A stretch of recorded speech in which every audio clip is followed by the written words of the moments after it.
This is what your fat quarter looks like when you receive it. One fat quarter will equal one sewing project. Here's just a couple of others that I have. This one here is a snap-on bag. Basic instructions are on the fabric.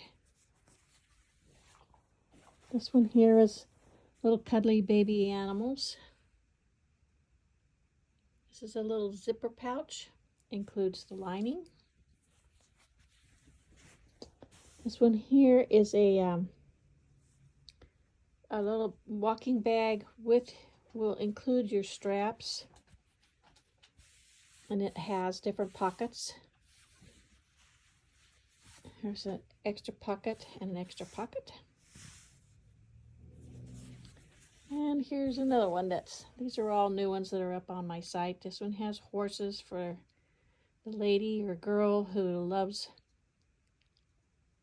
white horses. And this is a little bitty backpack. It does not include the straps, but it's easy for you to use some of your scraps or ribbon to make the straps. And that's a quick review of some of my newest cut and sew projects on Spoonflower.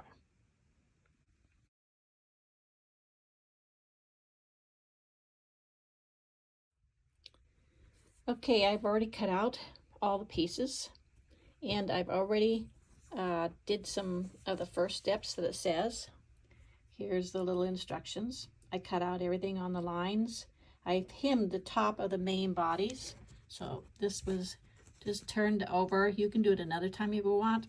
I'd like a deeper bag, so I just did one on each of the top. You can tell this is the bottom because this is where you cut out for the little box kind of a pleat thing that I do on here. And I have sewed just on the bottom. I've left this open. So this is how it looks at first. Your bag will look like this with one side and the other side. The next step was to take one of these straps, and over here you'll see that I have already been ironing the hem. And then the next thing I'm going to do is then I'm going to fold it in half.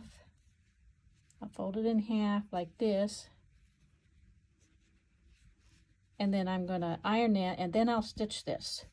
And I'll do that both on both straps. So there's that strap and this strap. Okay, I'm going to, now that I've gotten my straps done, this is how they look. On one side, what I do is take your strap, and on the inside, I've already hemmed this, right? So then you put this you aim like right at the bottom of where you've sewn that hem, and then I'm going to fold it up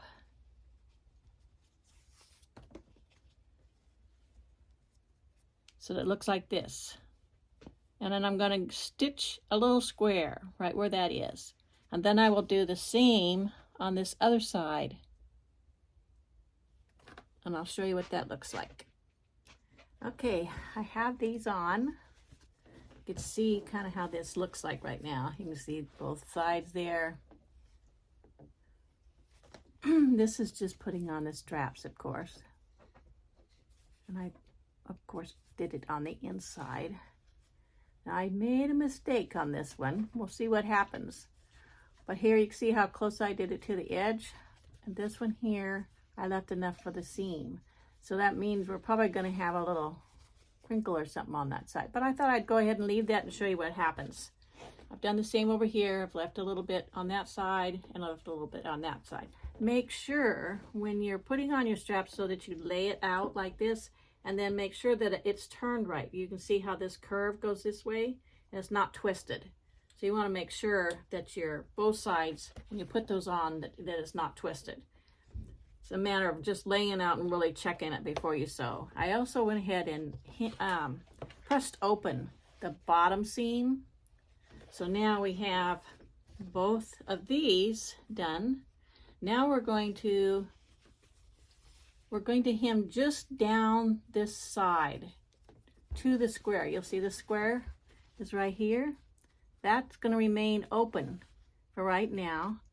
This is already sewed. We already did that, but this little square, there's one on each side on the bottom. This is going to be that, I call it a box pleat. I think they call it something else, but it makes it so that you have more room in the bottom of the bag. So right now I'm just going to go ahead and hem this down, and I'll hem the other side, and then I'll show you the next little thing to do.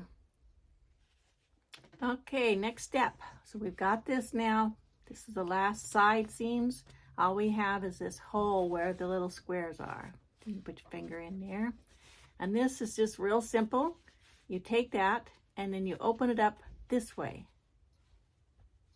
And you line up this seam with this seam. Line that up.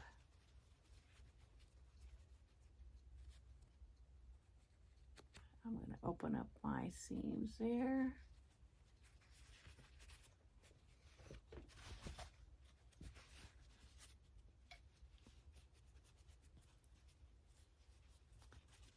Until it's like this. Now you can see this.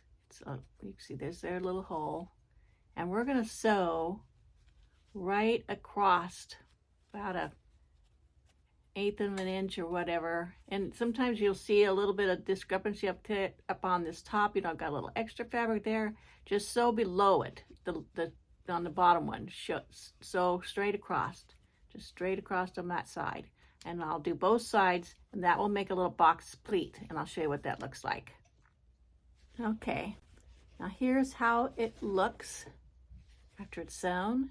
I want to show you how it looks. So this side, I trim this off, but don't worry about some unevenness. Can you see this here? You'll see some unevenness between the two, but you just take the lower one and you sew below it and go straight across. And I'll show you when I turn it inside out now how it looks, that little box plate thing.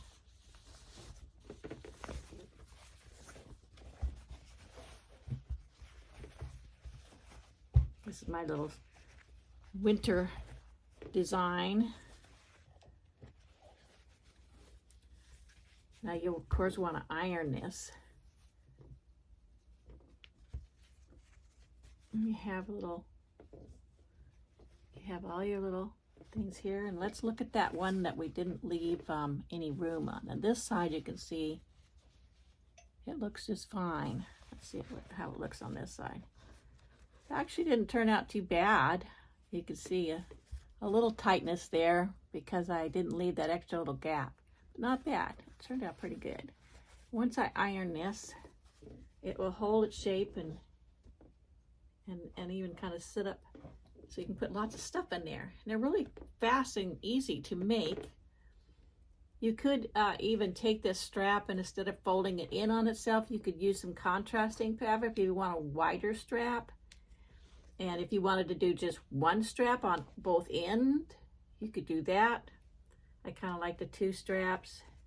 And then you fill this with whatever gifts you have to give to someone. Or my family, we reuse them a lot. So we're taking something to somebody else's house, we'll just put it in that, and it kind of goes from house to house, back and forth. And they're handy. They don't rip like paper bags and everything. And people like to get these with a special design on it that is not going to be sold in regular stores. Spoonflower is the only place that have my designs, and I have a lot of these cut and sews, as you'll see on here on my blog, and the link to my blog is on Spoonflower too, right underneath my avatar. Well, that's my little project for today. That took probably about 30 minutes to do, and I know you'll enjoy doing these also. You have a good day and happy sewing.